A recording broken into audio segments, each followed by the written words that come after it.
ঐতিহাসিক জয় আর হয়টস করছে পাকিস্তানকে বাংলাদেশ।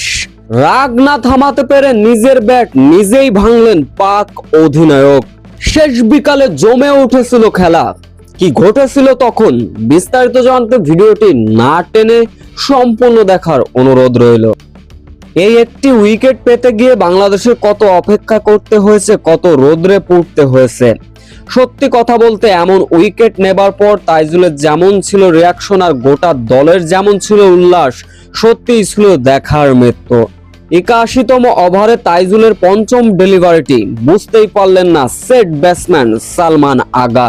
ডিফেন্স খেলার প্রচেষ্টা ছিল, ব্যাট আর প্যাডের থেকে গ্যাপ ছিল, বল খুঁজে নিল স্টাম্প, তাতে করে উইকেট ভেঙে দিলেন সালমান আগার। ভেঙে গেল পাকিস্তানের হোয়াইটওয়াশ থেকে বাঁচার সেই সম্ভাবনা।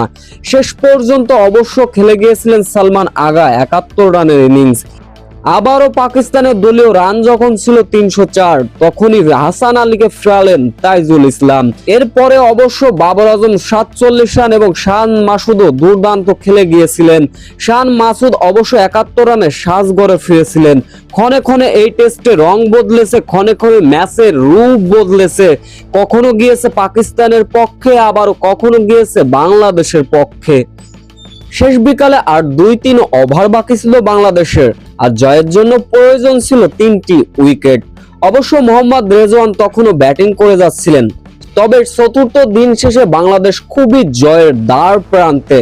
চতুর্থ দিনে হলো না ঠিকই, পঞ্চম দিনের প্রথম সেশনে হয়ে যেতে পারে সেই ঐতিহাসিক জয়। যেহেতু মোহাম্মদ রেজওয়ান ৭৫ রানে অপরাজিত আছেন, আর পাকিস্তানের যে পরপর ৩টা ব্যাটার আছেন সবই কিন্তু বোলার, তাই বলাই যেতে পারে জয় পাচ্ছে বাংলাদেশ। পাকিস্তান এখনো ১২১ রানে পিছিয়ে। পঞ্চম দিনটা অবশ্য ফলো করতে হবে টাইগারদের।